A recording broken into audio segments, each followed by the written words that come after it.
Assalamualaikum dan salam sejahtera. Saya Nohani Janata Najam binti Fazil, pemegang kad matrik S170224, mahasiswi Universiti Kebangsaan Malaysia dari Fakulti Sains Sosial dan Kemanusiaan Program Geografi. Tajuk pembentangan saya ialah prestasi dan populariti Kerajaan Persekutuan dan Kerajaan Kedah di bawah Perikatan Nasional, kajian kes di kawasan Dun Jitra Kedah. Pembentangan ini mengandungi 6 bahagian iaitu pengenalan, kajian lepas, metod kajian, kawasan kajian, hasil kajian dan perbincangan dan bahagian terakhir kesimpulan. Kita lihat bahagian pertama iaitu pengenalan. Parti politik di Malaysia selama 60 tahun dikuasai oleh Barisan Nasional sejak kemerdekaan sehingga tewas pada PRU ke-14 2018. Kemunculan parti baharu, Pakatan Harapan PH dipimpin oleh bekas Perdana Menteri Tun Dr. Mahathir Mohamad telah berjaya memecahkan genggaman kuasa Barisan Nasional yang dianggap sebagai suatu tugas yang mustahil. Walau bagaimanapun, pemerintahan Parti PH berakhir dalam tempoh 22 bulan sebagai kerajaan. Kekosongan ini diisi oleh parti gabungan baharu iaitu Perikatan Nasional yang mendapat sokongan majoriti daripada parti lain. Justru adalah menjadi tujuan penulisan kertas kerja ini untuk mengkaji prestasi dan populariti Kerajaan Persekutuan dan Kerajaan Negeri Kedah di bawah Perikatan Nasional di kawasan Dun Jitra Kedah. Seterusnya bahagian kajian lepas. Kajian ini diambil sebagai rujukan serta panduan dalam membuat penulisan ini. Misalnya kajian oleh Husna dan Muhammad Azul pada tahun 2018 yang mengkaji jenis media sosial yang digunakan oleh pengundi belia menunjukkan majoriti responden memilih media sosial sebagai medium berbanding televisyen dan surat khabar, di mana penemuan mereka sejajar dengan data yang dikumpul dalam penulisan ini. Bahagian ketiga ialah metod kajian. Pekaji menggunakan beberapa kaedah untuk mengumpulkan data lapangan dan primer serta data sekunder. Kaedah mengumpulkan data lapangan dan primer melibatkan soal selidik di mana seramai 50 orang responden baik lelaki dan perempuan yang layak mengundi iaitu berusia 21 tahun dan ke atas yang menetap di kawasan terpilih iaitu Taman Masuri dan Kampung Naga dengan komposisi etnik sebanyak 70% berbangsa Melayu, 30% berbangsa Cina dan 10% berbangsa India. Kaedah seterusnya ialah melalui temu bual yang dilaksanakan secara bersemuka bersama individu yang terlibat secara langsung dengan politik. Kaedah lain ialah melalui pemerhatian di mana pengkaji akan turun ke lapangan untuk melawat kawasan kajian yang terlibat di Dun Jitra Kedah.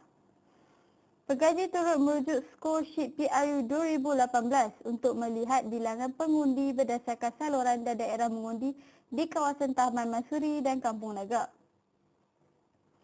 Bagi pengumpulan data sekunder, pengkaji menggunakan kaedah kajian perpustakaan dalam bentuk buku, majalah, jurnal risalah, akhbar, artikel, laporan bulanan dan tahunan kerajaan. Kajian internet turut dilaksanakan dengan pengumpulan data melalui laman web yang berkaitan politik pilihan raya, akhbar online, blog, aplikasi WhatsApp, Facebook, Instagram, Twitter, Telegram, YouTube dan pelbagai lain.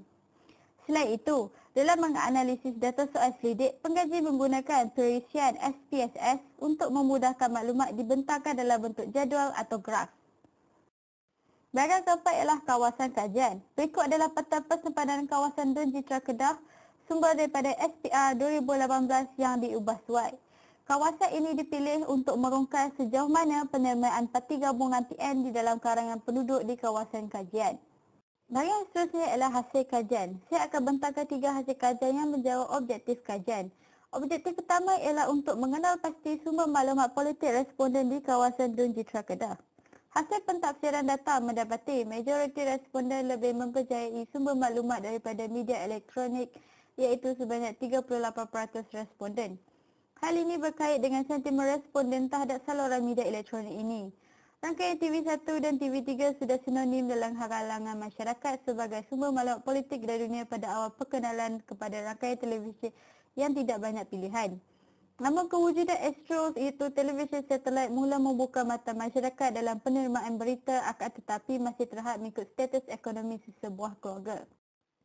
Objektif kedua ialah untuk mengkaji prestasi dan populariti Kerajaan Persekutuan dan Kerajaan Negeri Kedah di kawasan Dun Jitra Kedah. Oleh itu, hasil kajian objektif kedua akan dibagi kepada 2 bahagian iaitu Kerajaan Persekutuan dan Kerajaan Negeri. Prestasi pemerintahan Kerajaan Persekutuan di bawah PN Bersatu menunjukkan bahawa majoriti responden memilih tahap baik dengan peratusan sebanyak 60% berikutan daripada pemberian insentif dan bantuan kewangan dalam keadaan menghadapi pandemik COVID-19.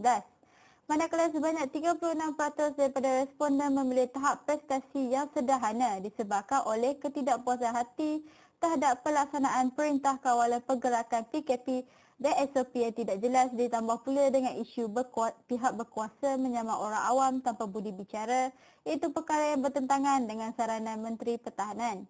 Kemudian, 4% responden yang memilih tahap prestasi lemah menyuarakan pandangan bahawa kerajaan PN tidak menghormati rakyat dengan perolehan kuasa tanpa pilihan raya dan berpendapat bahawa kerajaan PN dan PH tidak banyak beza dari aspek kegagalan dalam mentadbir. Seterusnya, bagi prestasi pemerintahan kerajaan negeri di bawah PN PAS menunjukkan majoriti responden memilih tahap prestasi yang sederhana sebanyak 48%, diikuti 34% responden menilai prestasi pemerintahan di peringkat negeri sebagai baik dan 18% untuk tahap prestasi yang lemah. Peratusan ini menunjukkan perbezaan yang ketara di antara persekutuan dan negeri. Responden berpendapat bahawa prestasi pemerintahan PN PAS di peringkat negeri adalah sederhana kerana tiada sebarang perubahan yang berlaku baik di bawah pemerintahan PH maupun UMNO. Penerimaan baik daripada setengah responden berikutan daripada insentif kerajaan negeri dalam menghulurkan bantuan dalam menghadapi pandemik. Seterusnya, bagi responden yang melihat prestasi kerajaan negeri sebagai lemah, rata-rata berpendapat bahawa kerajaan PN PAS kurang arif dalam urus tadbir negeri. Objektif ketiga ialah untuk menganalisis sentimen politik semasa di kawasan Dun Jitra Kedah. Bagi menjawab pandangan terhadap isu politik pilihan raya di negara sekarang, majoriti responden memilih pernyataan rakyat muak dan kecewa dengan isu politik pilihan raya sekarang, dengan peratusan sebanyak 60% berkaitan pandangan mereka terhadap isu politik pilihan raya di negara ini. Responden berpendapat dilema politik di Malaysia adalah berlebihan sehingga mereka, pihak kerajaan, leka dan mengabaikan tanggungjawab mereka. Seterusnya, 10% memilih rakyat berminat ingin tahu dan faham dengan isu politik raya sekarang adalah responden yang mula sedar akan kepentingan untuk memahami maklumat politik bagi kehidupan seharian. Manakala 30% memilih tidak pasti kerana mereka tidak mengambil tempat dalam isu politik pilihan raya. Seterusnya, bagi menjawab pandangan terhadap sentimen rakyat kepada ahli politik sekarang, majoriti responden memilih tidak pasti sebanyak 40%. Responden sama ada tidak mengambil peduli tentang politik atau merasa sentimen terhadap ahli politik bergantung kepada penilaian masing-masing. Manakala sebanyak 36% responden memilih rakyat tidak percaya, seterusnya membenci ahli politik atas dasar perilaku mereka yang tidak adil dalam membuat keputusan tanpa memikirkan implikasi terhadap rakyat. Selebihnya, sebanyak 24% masih meletakkan kepercayaan dan harapan kepada ahli politik.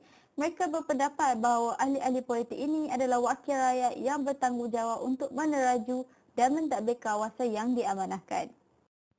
Kesimpulannya, responden di kawasan Dun Jitra menunjukkan bahawa mereka tidak meletakkan harapan yang tinggi terhadap kerajaan di bawah pemerintahan Perikatan Nasional baik di peringkat persekutuan maupun negeri. Majoriti responden masih bergantung kepada sumber maklumat media elektronik untuk mengetahui perkembangan isu semasa dan politik. Hal ini mempengaruhi responden untuk mengutamakan calon berdasarkan sosiologi beliau diikuti oleh manifesto parti politik dan identifikasi politik. Jelas menunjukkan bahawa semangat kepatian dalam kalangan responden sudah luntur dan tidak lagi relevan terutama sekali dalam berhadapan situasi pandemik serta kegawatan ekonomi. Responden berpendapat bahawa ahli-ahli politik ini adalah wakil rakyat yang bertanggungjawab untuk meneraju dan mentadbir kawasan yang diamanahkan.